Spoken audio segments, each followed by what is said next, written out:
Hey, I think we're live. At least that's what I assume. Let me crack this open. Says live. Yeah. Isn't that a great sound? It's Friday somewhere, so let's drink. And here we are. Oh, I got a nice beer for you tonight. I'm excited about this one. It is Pocket Pigeon, part of the small bird series from Trillium. Yeah, this is gonna be great. I'm a big fan of Trillium. Huge fan. Really love this one. Good stuff. Let's I've not had this one yet. It smells good. Yeah, the smell coming out of this is really good right off the bat. The light might be too bright to see it with their cans are whiter than my legs. I have the same effect on the sun, but the color of this beer is pretty damn fantastic. Oh, hop wallop, nice glass. Pulled another one out of the reserves. Yeah, I have that one. That's a great one. This is the original too, from back when they first started doing these. I went and bought like 3 cases of this stuff right off the bat. Really used to love it. I don't think they make it anymore. I don't think they make that anymore. I did like that beer. That was a good beer. That was back whenever the heavily hopped beers really started to take off, and everything was like hop this, hop that. You know, you had to have hop in the name, and the hop was doing something. It was hop with a verb, and I like they gave this guy like a prospector gimmick, like and the back has like the old 49er font lettering on it. Yeah. I always loved that. I didn't understand that. It didn't really go with the name for me, but whatever. Yeah. But back to the Trillium here. Yeah. So I'll give a quick read about it while you take a sip, and then you can fill us in on your thoughts on it. Part of their small bird series of seasonal sessionable pale ales. Pocket Pigeon features malted spelt and a large dose of Mosaic, Galaxy, and Columbus hops. Deep golden color with a heavy haze and bright white head, Pocket Pigeon emits aromas of freshly squeezed orange juice. That's right on. Tart pineapple and spicy hops. Light in body with a delicate mouthfeel, this beer ends bone dry with a lasting lemon pith bitterness. ABV is 4.5. Malts are American 2-row, barley, spelt, dextrin, and C15. Whatever those last two are, I have no idea. Hops, as I said up above, Galaxy, one of my personal favorites, Mosaic, and the classic Columbus. So that's a great. It's a great bill. Says 4.5. Yes. Can says 5.4. Oh, really? No, I can't read. It's 5.4. I just can't read. I'm an idiot. God, it's been a long day. It's been a long day. We do these at 9:00 at night. It's tough. You know what DAM stands for? Mothers Against Dyslexia.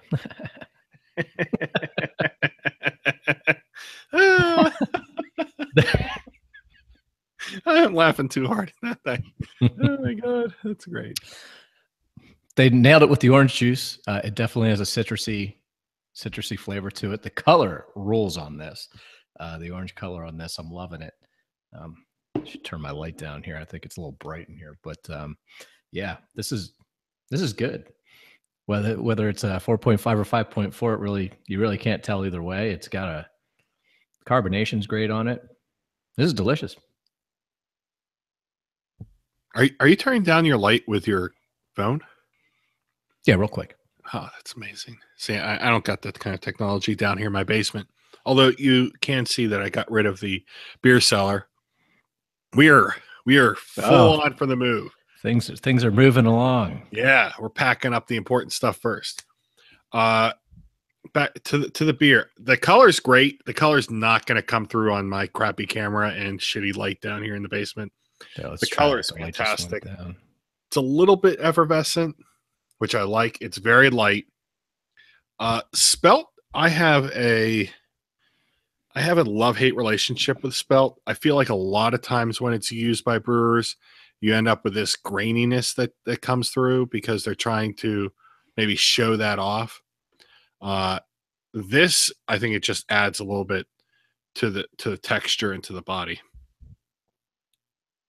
It's not grainy. The hops are coming through. It's a lot of orange. It is trying to finish. I'm not getting that lemon pith that they're talking about. It's still just orange, orange, orange. I could definitely get the pineapple out of it though too, if you wanted to go that direction. Sometimes I think the power of suggestion in the beer descriptions can sway your palate one way or another. But yeah, it's definitely some good stuff here. Yeah. This is a fantastic beer. Really good. All Trillium stuff is really good. Also, all Trillium stuff is very Trillium. I think that's one of the knocks that one of the very few knocks I could give to what is an exceptional brewery is a lot of their stuff is very much the same. If you like one Trillium beer, you're gonna like all the Trillium beers. I think that if you don't like a Trillium beer, you can pretty much just you're done on the brewery because everything is very much in a very specific style, and they all hone pretty close to each other, which is not a bad thing because they're all really good. The one Trillium beer that I did not immediately care for was I don't remember which it was, but it was a stout, and I tried it and I wasn't a huge fan, and so I thought, well, I guess we'll just stick with the hoppy stuff here. stick with what they're good at. What was it? The coffee stout, or is that a coffee porter? It was 8 months to a year ago. I don't remember. The stout that I've had from them, or the coffee porter, I can't remember which one it was. It was very thin. I do like their saisons that they do. They're not what I would consider a traditional saison. They had one that used grape must that was really quite good. But you know what where their money is at is American pale ales and Northeast style IPAs. Their double dry hopped street series, anything from their street series, which are their IPAs, is amazing.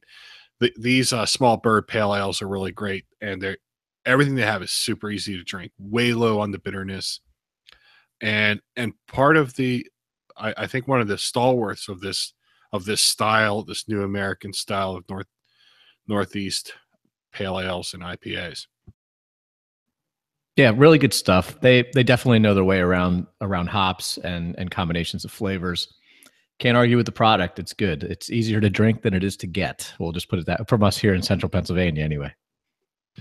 Yeah, you definitely need to know someone, or you have to you have to get out there and hunt it down. But it's certainly worth it if you can get it. Definitely worth it. If you have anyone out there on the live chat, please reach out, say hello, or if you're following on Twitter, it's at Bearcat on Beer or at Ed Grohl. You can also follow us on at IFS_podcast. We unfortunately are not joined again by Easy Pretzel. He's got his football draft tonight, and we could have done it tomorrow maybe, but the Patriots are playing, and that certainly trumps, whatever we're going to do. So hopefully we'll have him on soon, and hopefully we're going to get one of our standard podcasts going soon. Those are a lot of work, but in the interim, these have been a lot of fun. We've been getting things lined up for appearances here. We should be getting that going here pretty well soon. But these are fun. These are a little more casual, a little more buddies sitting around drinking beers, and these are a lot of fun. I have to do a lot less reading for these. I like that. It certainly is a lot less work. It certainly is. We have 3 viewers, so I'm having trouble pulling up the live chat here. So maybe hit us up in Twitter until I can get that done, until I can pull that up. Poor YouTube is really giving me a hard time here. So, Ed, any more thoughts on this one?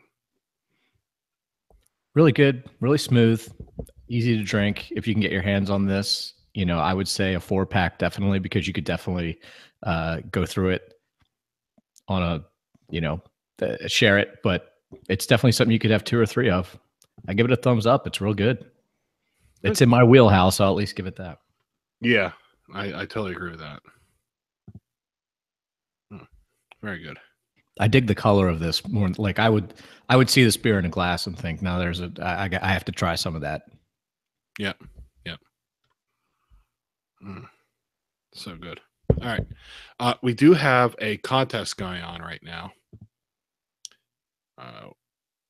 You can check it out on the webpage at Friday Somewhere. We're giving away free tickets to a pub crawl in Rittenhouse section of Philadelphia. There's a ton of bars that are going to be participating, and if you win the tickets, great, you can go. It's free. But if you don't win, it's only $15 to go. Link to it, as I said, is right there at the top of FridaySomewhere.com. To enter the contest, all you got to do is comment. Or if you're watching and you want to win, now understand that the pub crawl is this Saturday, so it's coming up real soon. If you want to win, we got the live chat up right now. Let us know, and if we get anyone who's interested in the free tickets, we'll throw them to you. If we get more than one person interested, we'll see how we can divvy those up. But anyone in the live chat who wants to get a pair of free tickets, let us know. Love to send them your way. In the live chat, hello to Michael, to Joel. Joel, welcome back again. Hope you're liking the new gig. And WooTube, how you doing? WooTube says all Trillium beers are in my warehouse. That's certainly true for a lot of people. Yeah, I could definitely see that. Yeah. Is Joel still in Florida, right? He didn't leave Florida? I don't think so. Joel, I hope you're staying safe, man. I almost had to take in a refugee. One of my buddies moved out back to he's on the Gulf side now. He's in like it's right around like St. Pete or something like that. But he's just going to Orlando. And I'm like, I think you should keep going until you hit basically Athens, Georgia at this point. I don't know. They're talking about Eastern Tennessee getting hurricane. Not like, tropical depression. The hurricane's going to be there. I told him he was more than welcome to come here, stay in the spare room, no problem. He's got a sister who lives in Miami. She's got 45 cats. I don't know. So they have to take care of all that. I don't know what the logistics are of that, but, Damn, Joel's got nowhere to go. Well, stay safe, my friend. I'll be looking for you on Twitter, and we'll send good thoughts your way. Hopefully you and your businesses are safe. We talked about your glass. We always like to talk about the glasses we have here. Mine is from one of my favorite craft beer events. It's the National Watch and Clock Museum's Hops and Clocks. It's such a unique event. It's so fun. It's every July. Out here in Columbia, Pennsylvania, and it's at the National Watch and Clock Museum. Such a great resource and a great museum here in the local area. The breweries they bring in aren't going to knock your socks off. It's not, something you never had before if you're from around this area. But they got some nice beers. They got a bunch of good food, and you get to drink a beer and walk around what is a fantastic small museum. So always a good time. I know Michael, who's in the chat room. I got to meet him there. Really great time. Next summer, when it comes around, I'll make sure I throw links to it up on Twitter. Really great event. You should definitely check it out. And it goes to a good cause. National Watch and Clock Museum does a lot of good. Ed, are there any events that you enjoy? I know we've talked both good and bad about craft beer fests. Yeah, now me being a lot older than most everybody who's in the chat or on this podcast, one of I'll go with a classic first. My first brew fest that I went to was the State College Brew Fest.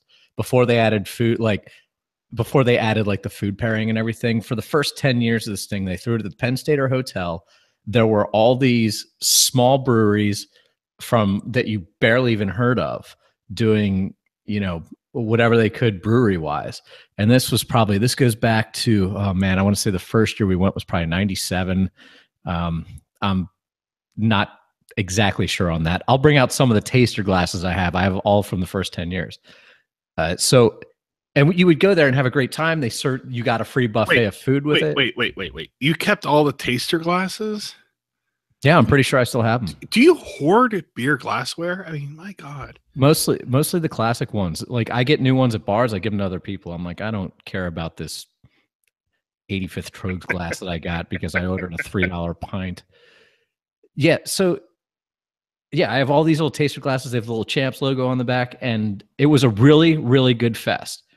They did hold it over the summer while the student body was, far, diminished, as small as it can get up there. That was a really good fest. Then new management took over and they screwed it all up. My favorite current fest right now is the PA Flavor, which is all Pennsylvania breweries and eateries. And if you make honey, they'll have you there. If you're making barbecue sauce, they'll have you there. They have Permane Brothers there. And it's an undersold and over-delivered event. It is a little pricey. The VIPs, I think it's like $60, $70, but you get your money's worth there. And that's one of the gripes that I have with Brewfest these days is that they tend to become zoos and they oversell them and underdeliver with some of the beers. And this is an example of somebody doing the complete opposite. They're not making tickets $35 and trying to get as many people in the door as they can. They're doing it kind of the right way. And, that's important to me as an older guy, is to not be shoulder to shoulder and fighting your way through a bunch of sweaty maniacs, even though I probably become one by the end of a fest. But, that's what I kind of like in a brew fest. And I think that's one that definitely people should check out if they're in the area and have the access to it. It's great. It's at the Farm Show building. Yeah, I've never been to that one. Mostly because I have kids, and look, I've got to pick my spots. I'm going to the big beer fest the next day, isn't? Or is it that same? It's the next weekend. It's the next weekend. Flavor kicks it off, and then the little. That's right. I just have limited bandwidth. I'm old. It's 2 weekends in a row too that you're just the Flavor, you don't destroy yourself. The Little Big Beer Fest is that's a killer. That event, you're barely walking out of there. Tech support in the live chat, say hello. He's Ed, you're ageless. Ask me in another 5 years when I'm when I'm all broken down. It's like that old advice: you're as young as the girl you feel, right?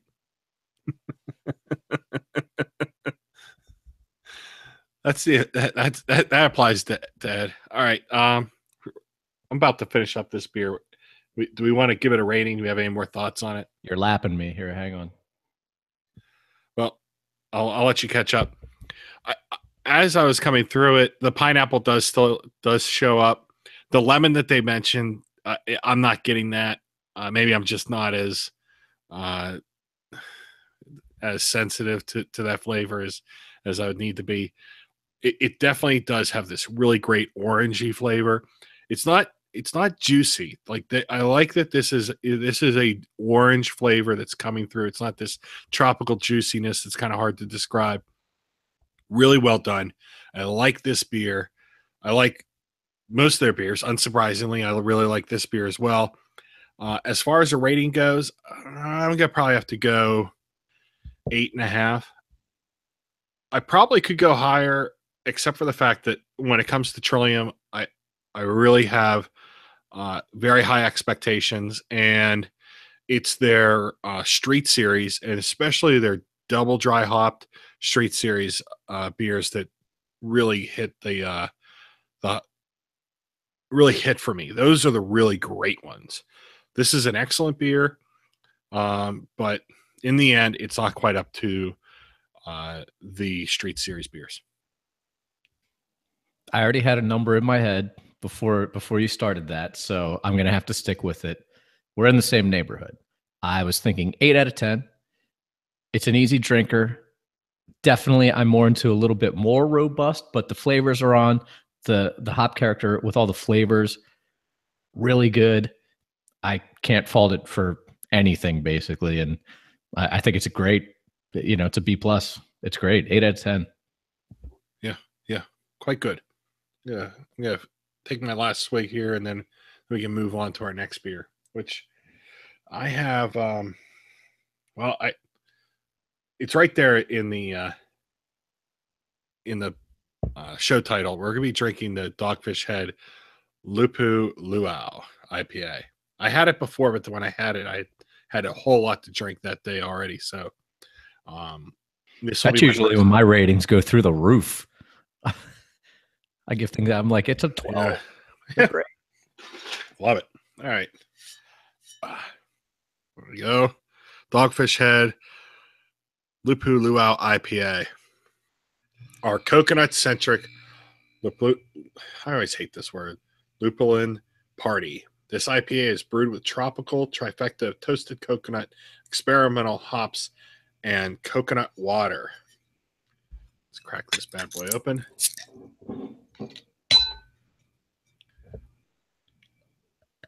I'm not rinsing out my glass first.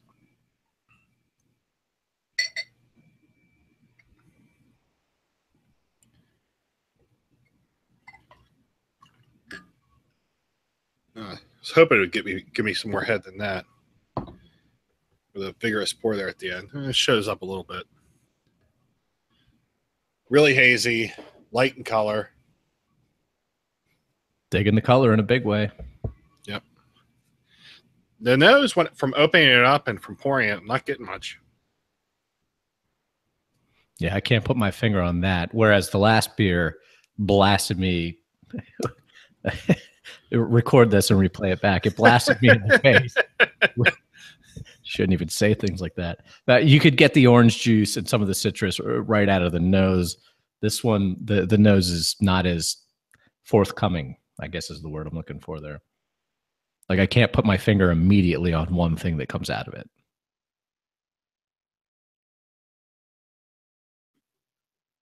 You're muted. God damn it. Thank you. We're up to 9 viewers. Wow. And that dropped to 6. I screw up the muting and 3 people walk away. We have a contest going on. You can check it out on the on IFS's homepage at fridaysomewhere.com. If you want free tickets to the Rittenhouse bar crawl this Saturday, we have tickets. Reach out to us in the live chat, and we'll try to hook you up if anyone's looking. Joshua, welcome to the chat room. If anyone else is watching, jump in the chat room and we'll give you a shout out. Cheers to you. Last time I did a Center City bar crawl in Philadelphia, I ended up crashing a wedding reception at the hotel we were staying at, and we were at the Lowe's Hotel, and there was a big. I think it was the post-wedding reception party at the bar downstairs, and just walked in like I owned the place and started eating pizza that they were serving for free and drinking their beer. It was lovely. That's how you party in Center City, Philly, baby. When you're not from there, nobody recognizes you. It's great. That's fantastic. The last time I went to Philadelphia to go drinking, I took the train down. So if you're in the Harrisburg area or Lancaster or anywhere along the Keystone line, man, taking the train down to Center City, walking to a bunch of bars, and then riding the train back all loaded up is a hell of a good time. Really great way to enjoy a bunch of the good bars and breweries that are down there. Go hang out at Monk's. Eulogy, unfortunately, is now closed. But you can go to like Second Story in a bunch of places. Yeah, Ed, you didn't know Eulogy was closed? I did, and I still am beside myself with that. Yeah. Is one of the, talk about one of the old school places you could still get old school cellar Belgian beers. I know Monk's. Monk's is the size of a thimble, though. That's the problem. And just Eulogy was so cool. And I love that's an old city, and I loved it. There's a nice little neighborhood there. They blamed a couple things for closing, but who knows? Yeah. They blamed they blamed the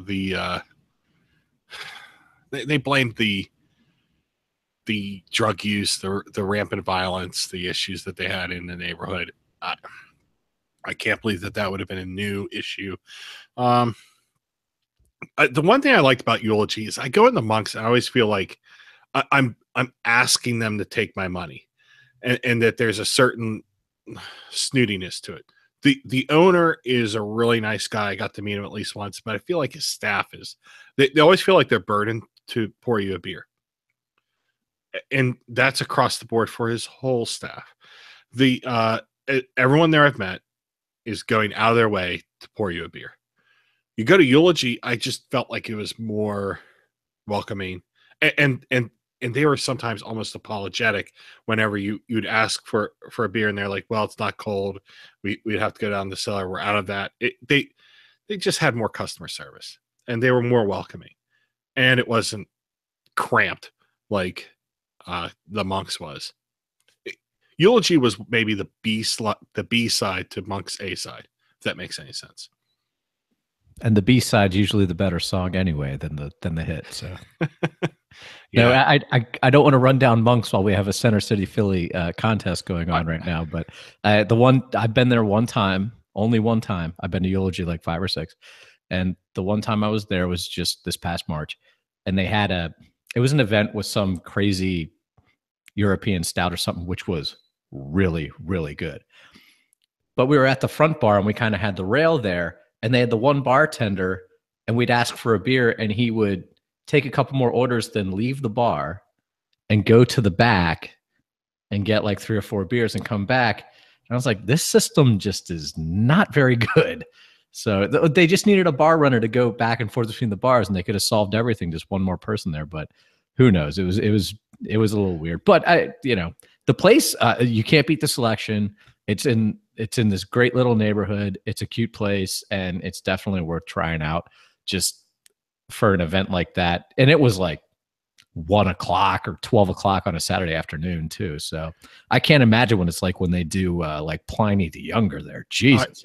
I did the Pliny Day. It is a lot of fun. It's really great. It's a great event for a fantastic cause.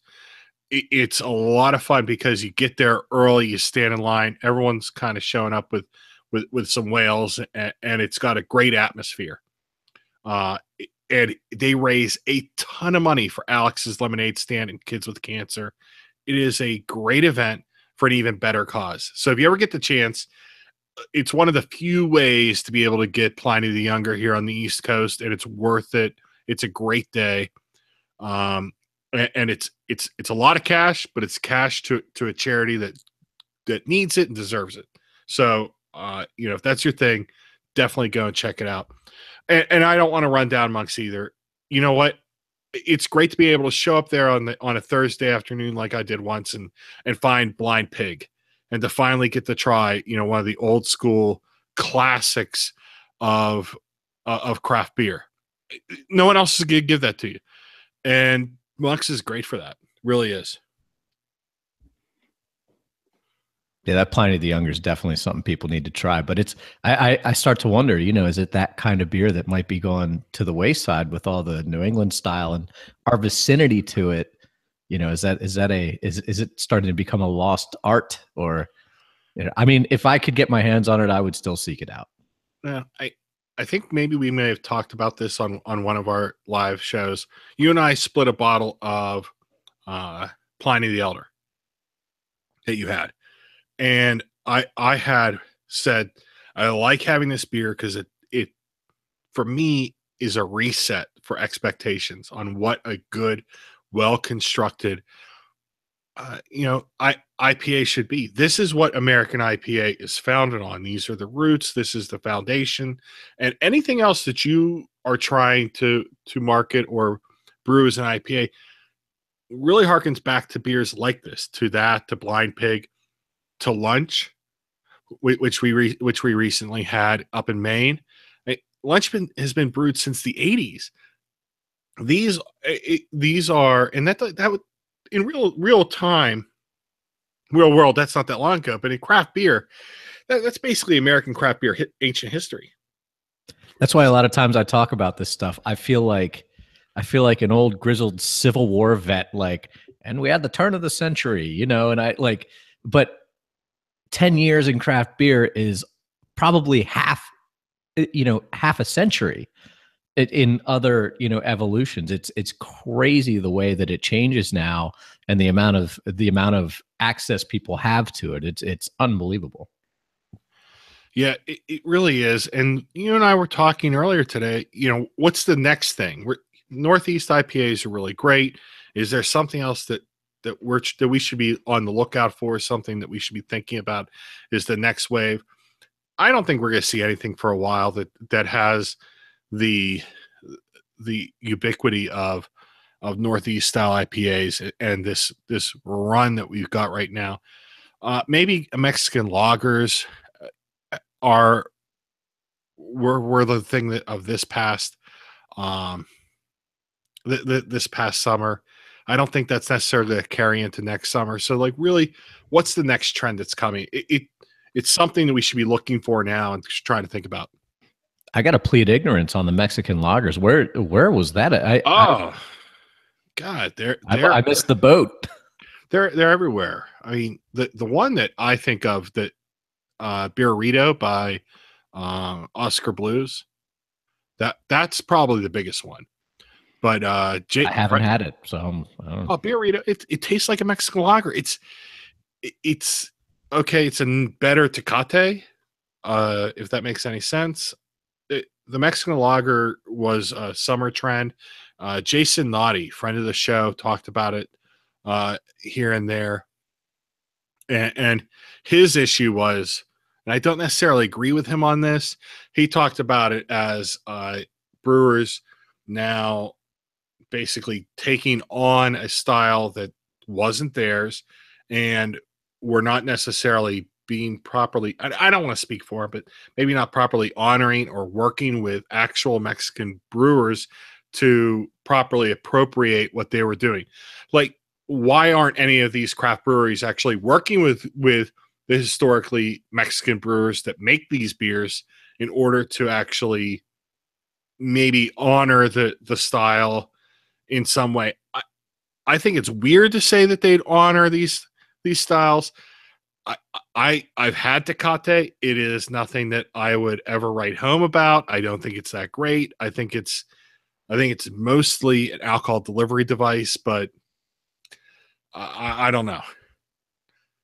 Josh Price writes in, think sours could be the next big hype, even though they're kind of big now.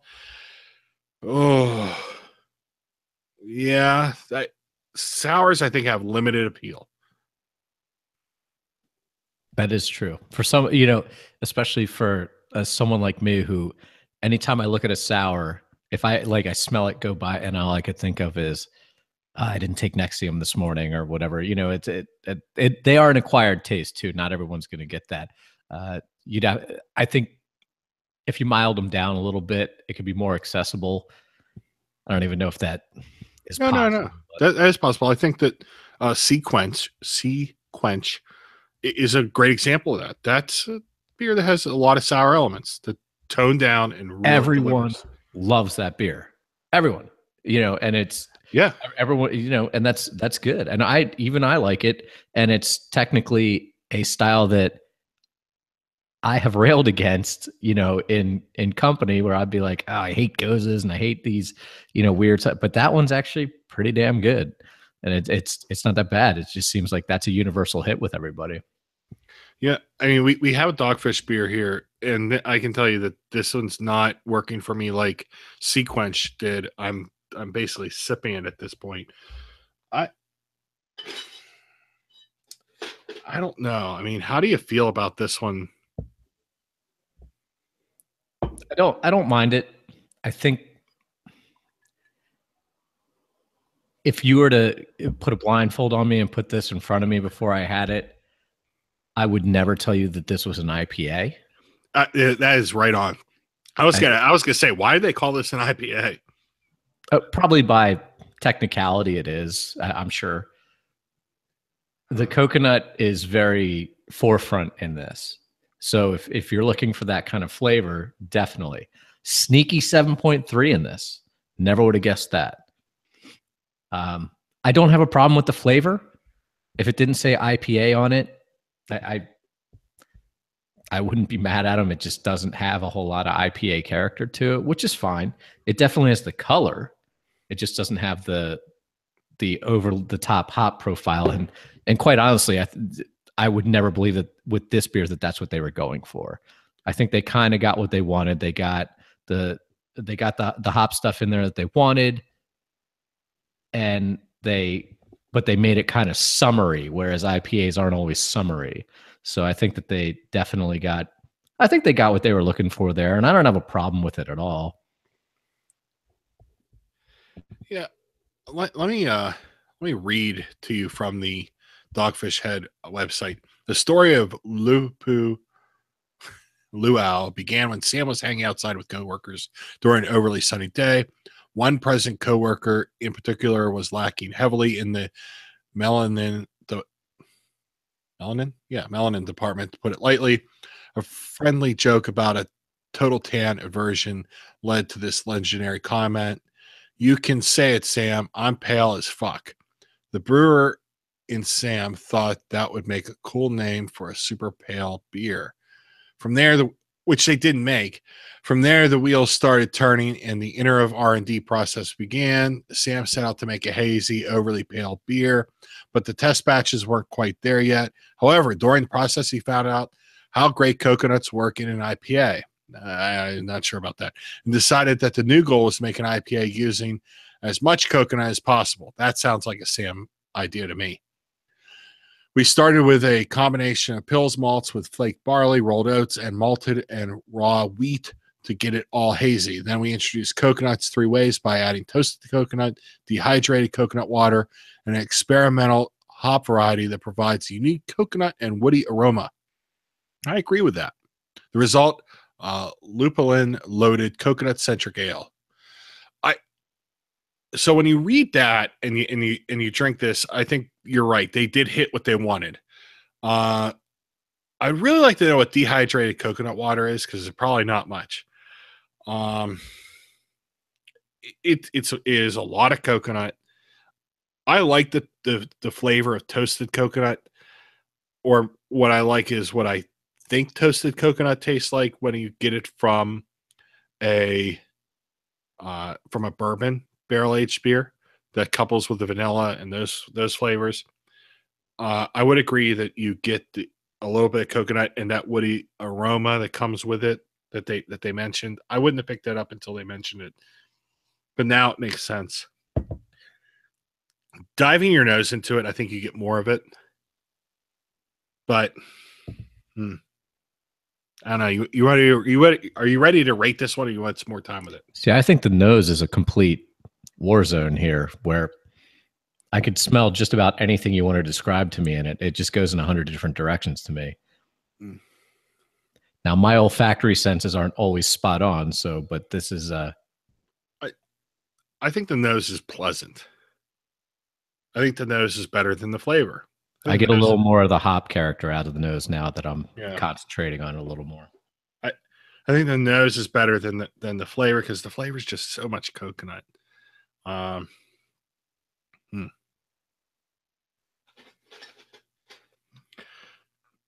Yeah. Let's show the bottle again.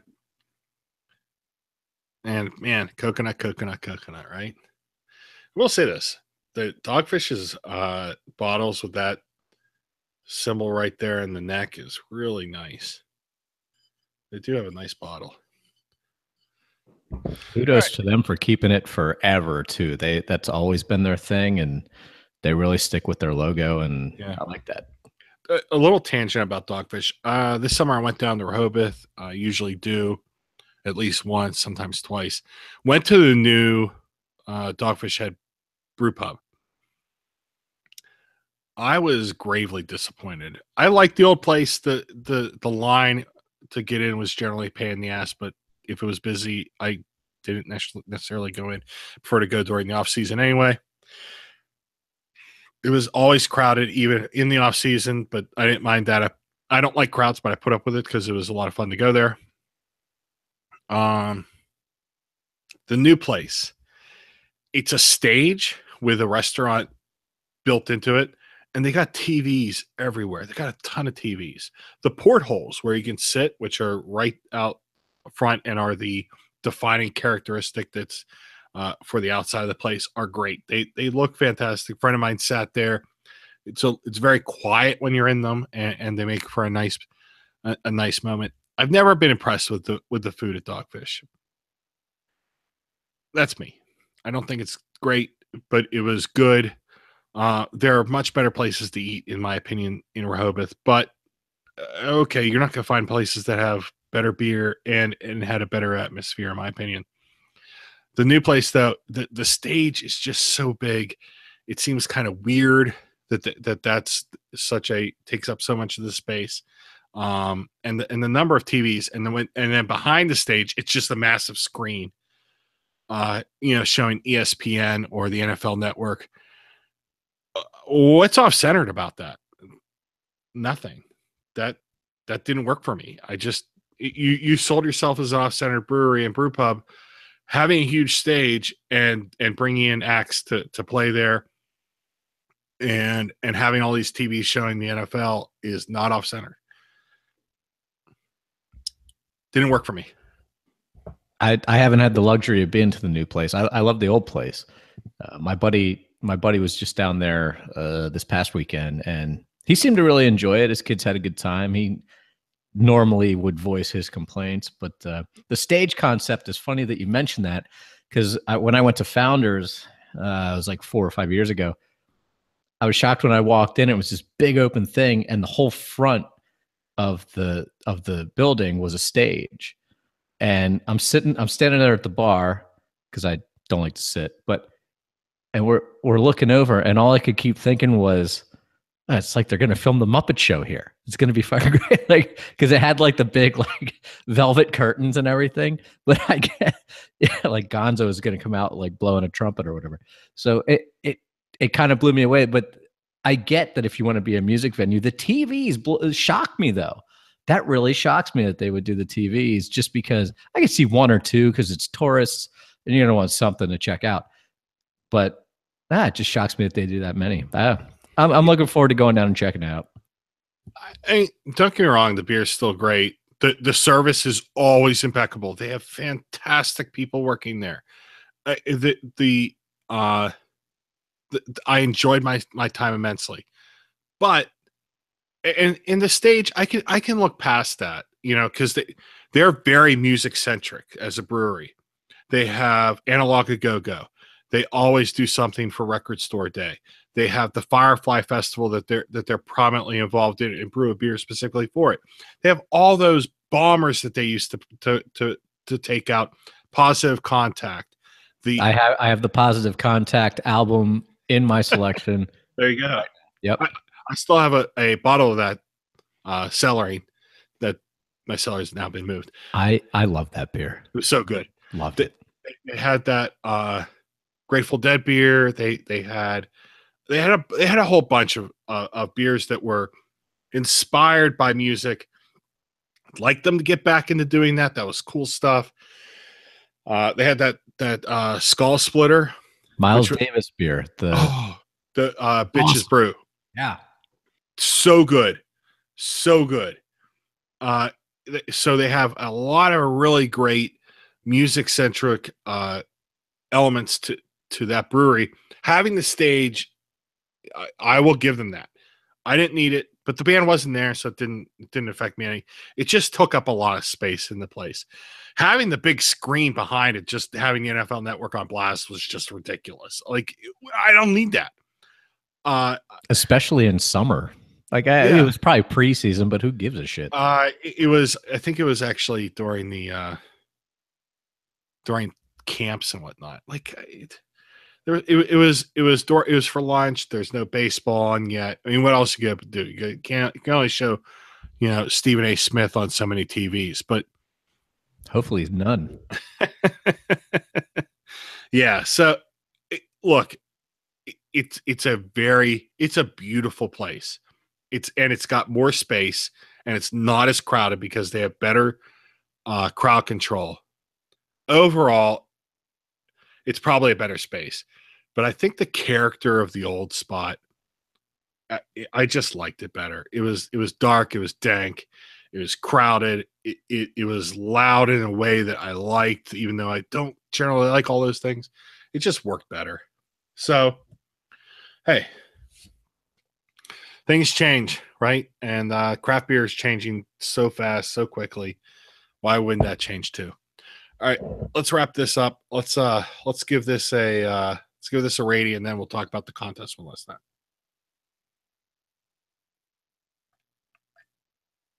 Who wants to go first? You want to go first? Well, you're only asking me, so I guess I will go first. I like what they're doing here. I'm normally kind of shaky on coconut flavor to begin with. I enjoy this. I think it's a decent balance. It's got like a summery type flavor to it. The hops don't come through, but I don't think that that's really what they were going for.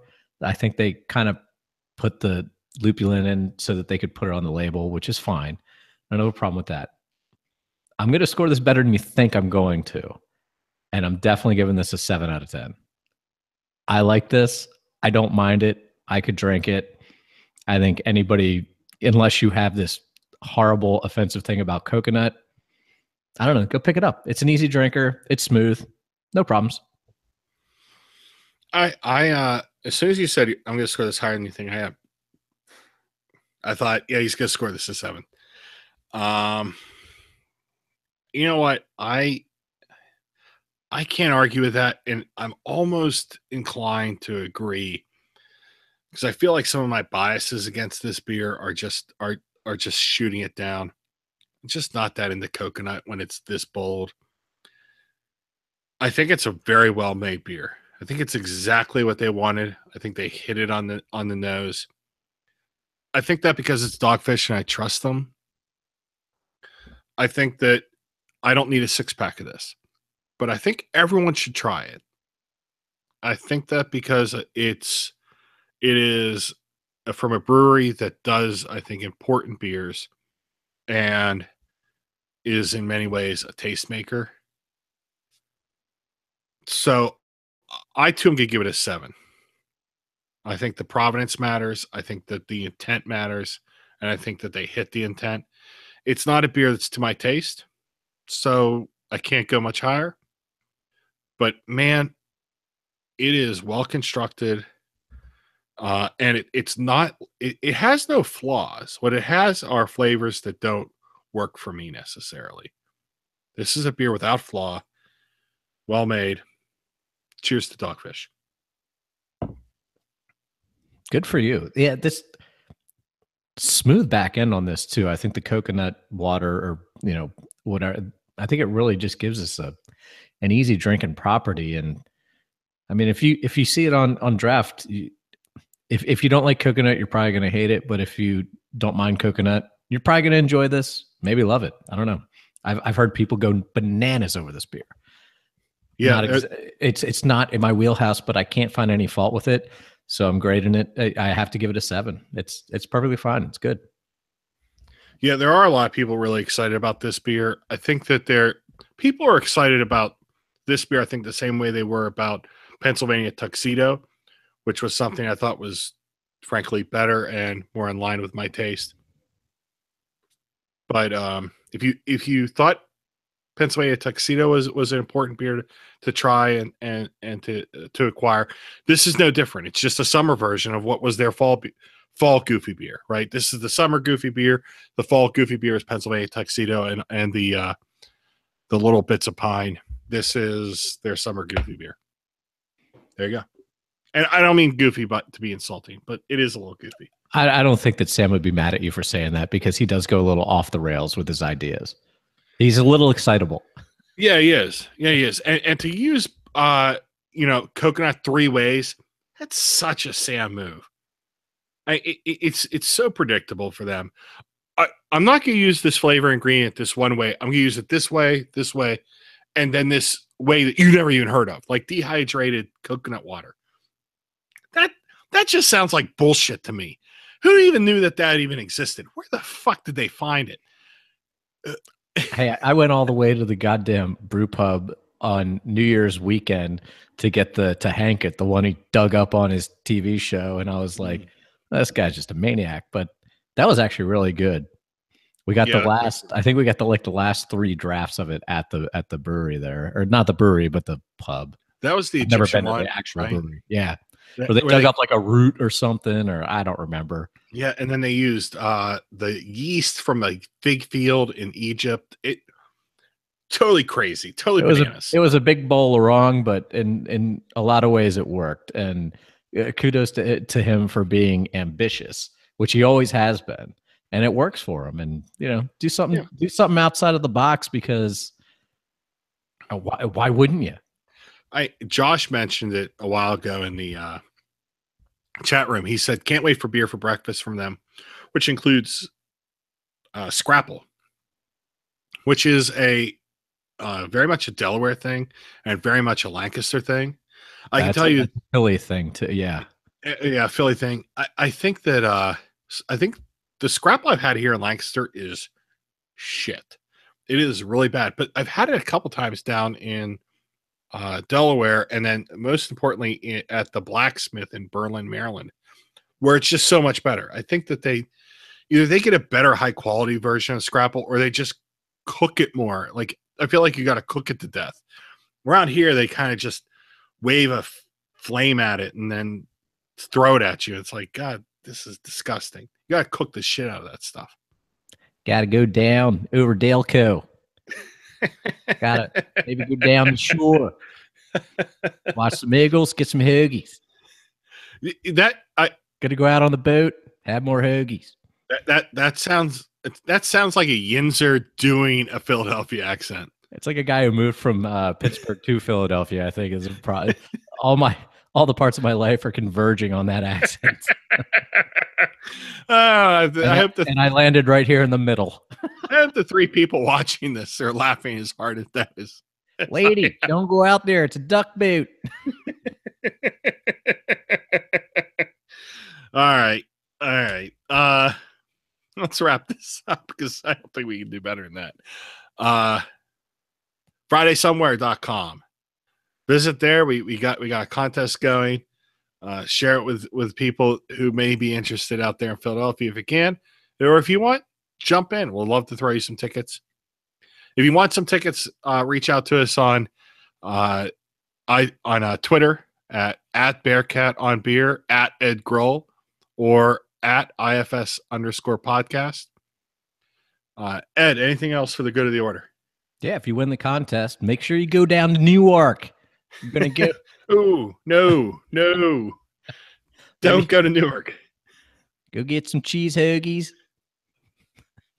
But not in Newark. Take a ride on the duck boot. Not in Newark. Don't go there. I apologize to everybody for that shitty accent that I always get made fun of for, because I do it all the time. But no, these beers are great. I don't know if we should have followed Trillium with the Dogfish. We probably should have done it backwards, but both the beers were good, and thank God, because we had to redeem ourselves from last week, which, quite frankly, was not that great. But hey, you're gonna have to have some bad with the good, and luckily, most of ours are good. So yep. Once again, if you have any suggestions for beers we should drink, or if you want to send us beers, send them our way. We'll drink them. Until next time, cheers. I'm gonna hit stop.